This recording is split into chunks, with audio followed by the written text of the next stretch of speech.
안녕하세요. 디카덕후 나실장입니다. 여행 다녀와서 뭔가 정리도 좀 안 되고 해서 크로마 깐 점 양해 부탁드리고요. 오늘은 저희 채널 구독자님들이 많이 요청하셨던 내용이죠. 소니 APS-C 최상위 바디 FX30과 알파 6700의 비교 사용기 일부입니다. 지금 카메라 두 대는 다 촬영 나가긴 했는데 두 카메라를 동시에 실사용하시는 분이 많으신 걸로 알고 있거든요. 근데 조용해. 왜냐, 다들 현업자라서 바쁘셔서 다른 유튜버들의 영상을 봐도 일회성으로 간단하게 비교만 하시는 것 같아서 이 분야에서 나실장만큼 터줄 사람은 없다.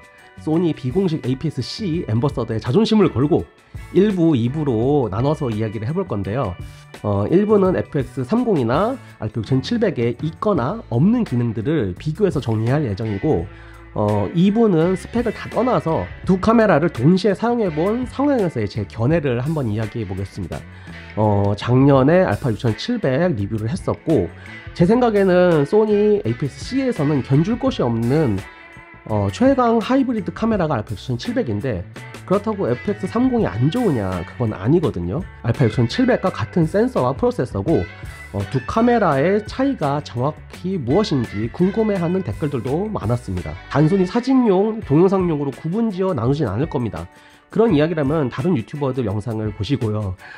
저는 두 카메라의 차이점에 대해서 오늘 이야기를 해보겠습니다. 오류가 있거나 궁금하신다면 댓글로 감독님들 이야기 나눠주셨으면 좋겠습니다. 그리고 구독자 1000명 달성할 수 있게 해주셔서 감사합니다. 가보겠습니다. 이 두 카메라는 비디오 기능과 관련해서 많이 비슷해요. S록3 시네감마로 촬영할 때 완전히 같은 컬러 사이언스입니다. 그래서 딱히 후작업을 안 해도 동일한 컬러, 똑같은 톤이 나오고 15mm 정도의 롤링 셔터도 똑같아요. 같은 4K 영상, 같은 코덱, 같은 비트레이트를 세팅할 수 있습니다. 그래서 카메라 두 대를 놓고 촬영을 해도 꽤 편하긴 합니다. 4K 24p, 크롭이 없는 4K 60p, 1.6배 크롭으로 중앙부 4K 영역만 사용하는 4K 120p의 8mm 리드아웃 속도도 두 카메라에서 모두 같은 성능 같아요. 동일한 센서, 동일한 프로세서거든요. 그래서 저저도 성능도 똑같아요. 크롭 치곤 괜찮지만 풀프레임 미러리스에 비교해선 고감도에서 노이즈가 좀 끓는다. 개인적인 경험에선 캐논 5D 마크 3 정도의 느낌이고, 사진을 촬영할 때도 같은 2600만 화소, 영상 촬영할 땐 둘 다 똑같이 액티브 손떨방도 들어갑니다. 하드웨어, 특히 외관에서는 다를 수 있지만 소프트웨어적으로 파일의 결과물이나 내부 메뉴들도 거의 같습니다. 포커스 브리딩, 포커스 매핑, 커스텀 러 적용 기능 등 다양한 기능들을 거의 동일하게 갖고 있어요. 하지만 나머지는 다 다릅니다. 사용성도 다르고요, 앞서 말한 외관도 다르고요. 이제부터는 하나하나 나열을 하면서 뭐가 다른지 그 이야기를 한번 해보겠습니다. FX30은 슬롯이 두 개지요. 연속으로 촬영을 하거나 촬영할 때 백업 용도로 투슬롯 카메라를 선호하시는 경우들이 있습니다. 소니 카메라의 고질적인 에러라는 데이터베이스 에러는 제 경우에는 사실 알파 7 마크 3 이후로는 그런 경우가 거의 없었던 것 같아요. 그래서 백업용보다는 주로 연속 촬영용으로 쓰기도 하고, 백업 레코딩의 경우에는 DB 에러보다는 메모리 카드의 물리적인 파손의 목적을 두고 있죠. 사실 오래전부터 소니 터프 메모리를 쓰고 있어서 그 부분은 크게 걱정이 안 되긴 하는데요. 저의 경우에는 FX30으로 H 카드사 부회장의 막내 아들 결혼식, 그러니까 소위 VIP 행사를 4흘간 촬영을 한 적이 있었는데 망치면 안 되잖아요. 그래서 256기가 두 개씩을 매일 4시간씩 꽉꽉 채워서 촬영을 했었는데, 다행히 어떤 메모리 카드에서도 에러는 없었지만 그래도 슬롯이 두 개면 든든하죠. 그리고 펜이 있는 것도 장점인데, H265 4K 60p 촬영할 때 알파 6700은 웬만한 상황에선 과열이 되더라도 모니터만 열어둔다면 배터리 다 떨어질 때까지 사용할 수 있습니다. 제 기준에선 28도 정도까지만 그랬던 것 같아요. 혹은 USB 스트리밍 모드에서 4K 60p 내부 레코딩도 하면서 4K 30p 웹캠 모드로 쓰면 출력도 하고 레코딩도 해서 과열이 좀 있었던 것 같습니다. 이건 몇 번 스트리밍을 해보면서도 확인을 했고, 그 전에 테스트를 하면서도 확인을 했었고요.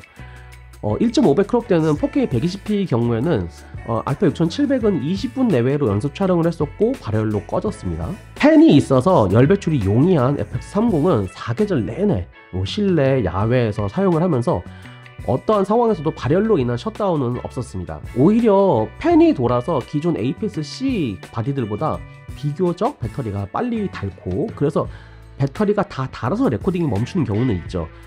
근데 알파 6700도 배터리는 비슷하게 씁니다. 팬은 없는데 AI/AF 유닛이 있거든요. 이건 좀 이따가 알파 6700 장점 때 이야기할게요.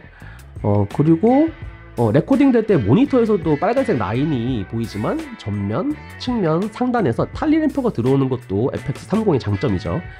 촬영 대상에게 촬영 중이라는 신호도 줄 수 있고, 저도 여러 대 카메라 촬영하면서 레코딩 중인지 확인할 수도 있고요. 그리고 LCD 화면도 FX30이 아주 조금 더 큽니다. 뷰파인더가 없는 보상일 수도 있겠죠. 화소도 더 높을 거예요. 포커스 피킹할 때 세밀하게 보이고 편한 점도 있죠. 그리고 FX30은 풀사이즈 HDMI가 있습니다. HDMI를 통해 닌자 레코더에서 라우 촬영을 할 수 있습니다. 이건 FX3의 케이스를 그대로 사용하니까 가능한 부분이겠죠. 풀사이즈가 아무래도 내구성도 더 좋고요. 그리고 FX30은 시네 EI 메뉴가 있죠. 그래서 FX3나 FX6와 함께 촬영할 때 유용합니다. 타임코드 옵션도 있어요. 알파 6700에는 없거든요. FX3처럼 줌 레버도 있죠. 핸드헬드로 찍을 때나 파워줌 렌즈를 사용할 때 전면 줌 레버는 생각보다 쓸만합니다. 핸드헬드로 뭐 달리줌 들어갈 때라든지 뭐 쓸만한 경우들이 있어요. 그리고 커스텀 버튼도 더 많죠. 본체 마운팅 포인트도 많아서 케이지가 없어도 여러 장비들을 물려서 사용하기에 충분히 가능합니다. 저는 사용하고 있진 않지만 XLR 핸들을 장착하면 핸들을 통해서 4채널 내부 오디오 레코딩도 가능하죠. 우선 알파 6700보다 좋아 보여요. 그리고 FX30을 현장에 갖고 나가면은 알파 6700보다는 뽀대도 나고 뭔가 듬직하고, 사실 FX30을 산 이유 중 하나가 FX3랑 외관에서 비교해봤을 때 크게 차이가 나지 않아서이기도 했거든요. 그리고 그립은 확실히 FX30이 더 편합니다. 더 크고 더 어고노믹하다고 해야 되나? 이 정도면은 FX30의 장점은 다 이야기한 것 같아요. 그러면 이제 알파 6700의 비교 장점을 한번 이야기해 볼까요? 알파 6700은 초당 11연사가 되는 기계 셔터가 있죠.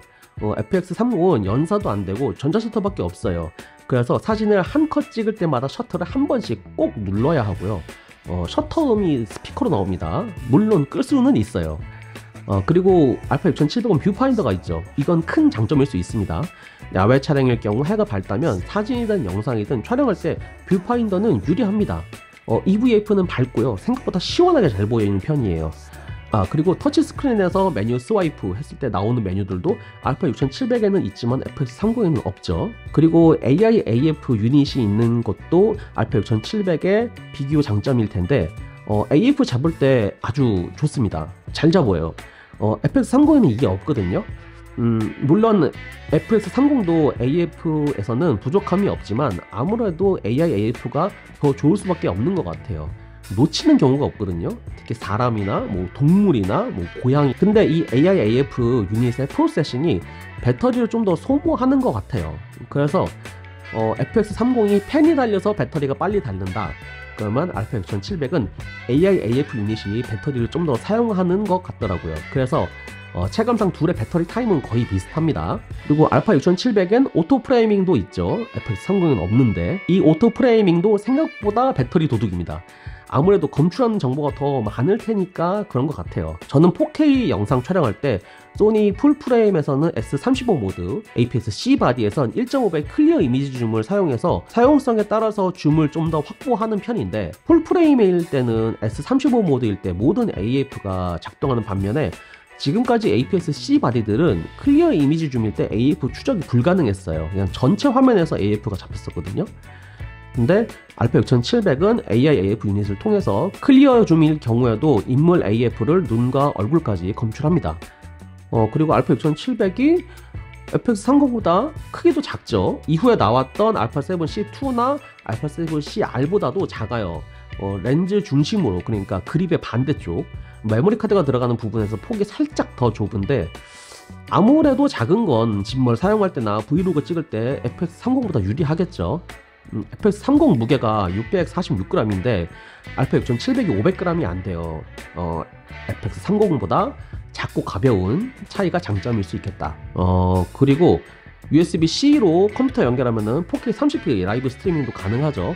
FX30도 USB-C 라이브 스트리밍 프로토콜을 지원하긴 하는데 4K의 경우에는 15프레임밖에 지원을 안 하거든요. 그리고 가격도 장점이죠. 다나와 기준 FX30이 260만원 정도인데 알파 6700은 175만원 가량입니다. 사진 해상도도 같고 영상 아웃풋도 거의 같은데 가격이 80만원 가량 저렴한 것도 알파 6700의 장점이죠. 그리고 사진 알파 6700의 사진 라우 파일은 소니 APS-C 최초로 무손실 압축을 지원합니다.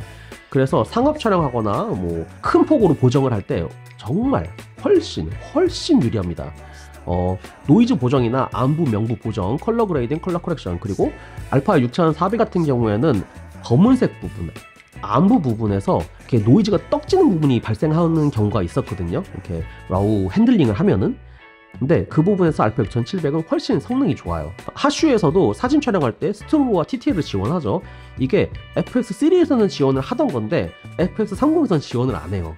FX30으로 사진을 찍는 건 소니에선 마치 로케이션 갔을 때 기록만 해라 뭐 이 정도인 것 같아요. 컨셉이. 사진적으로는 아무래도 알파 6700이 아웃풋이나 기능적으로 우수하다, 이건 확실합니다. 그래서 사진을 찍으실 거라면은 알파 6700을 꼭 고르셔야 돼요. 그러면 영상에서 FX30이 좋고 사진에선 알파 6700이 더 좋으냐? 저는 그렇게 구분 짓기는 힘들 것 같아요. FX30은 확실히 발열 제어도 더 되고 듀얼 슬롯도 있고 풀사이즈 HDMI에 라우 영상 출력도 되지만 알파 6700보다 크고 비싸거든요. 내장 타임랩스 기능도 알파 6700에만 있습니다. FX30에는 없죠. 사진 인터벌 촬영을 하거나 SNQ 모드에서 속도를 낮춰서 초당 1프레임 정도로 촬영을 하는 방식을 선택을 할 수 있을 것 같아요. 그리고 짐벌 영상 촬영하거나 브이로그 촬영할 땐 아무래도 알파 6700이 더 나아요. 사이즈가 작으니까.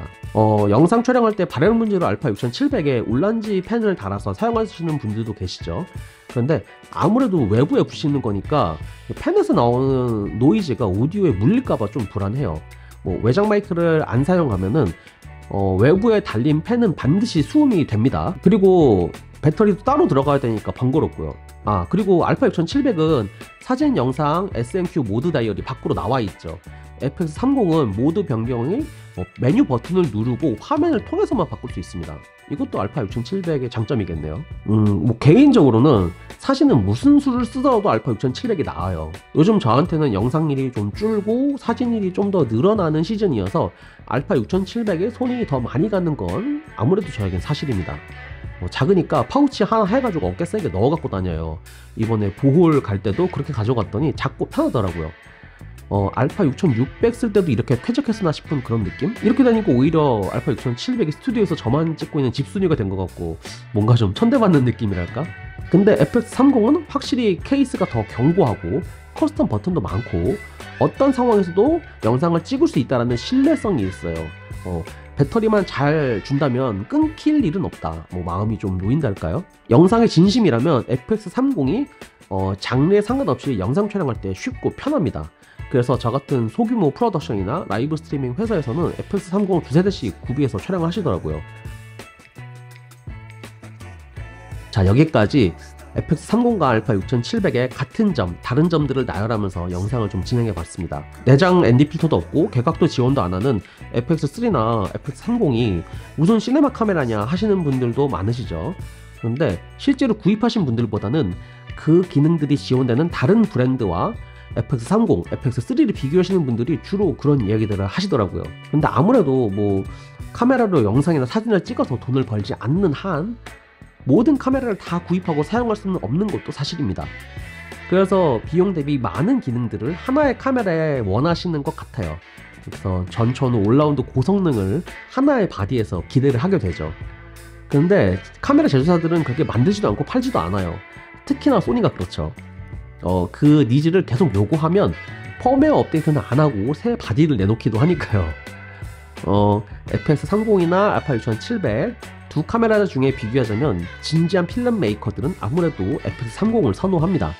그리고 브이로거, 사진 애호가, 유튜버들, 그리고 세미 프로들 같은 경우에는 편하고 저렴한 알파 6700을 좋아할 것 같습니다. 네, 오늘 1부는 여기까지고요. 다음 영상에선 FX30, 알파 6700 이 두 개의 카메라를 동시에 사용하면서 제가 가지게 된 견해를 한번 이야기해 볼게요. 스펙 따지지 않고 숫자 따지지 않고 한번 이야기를 해보겠습니다. 다음 영상 궁금하시다면 알림 설정 켜놓으시고 다음 영상도 기대해 주시고요. 이번 영상 재미있으셨거나 도움되셨다면 구독, 좋아요, 오류가 있거나 공감대가 있다면 댓글로 꼭 이야기 나눠주셨으면 좋겠습니다. 그럼 오늘 영상은 여기까지 하겠습니다. 올라가십시오, 감독님.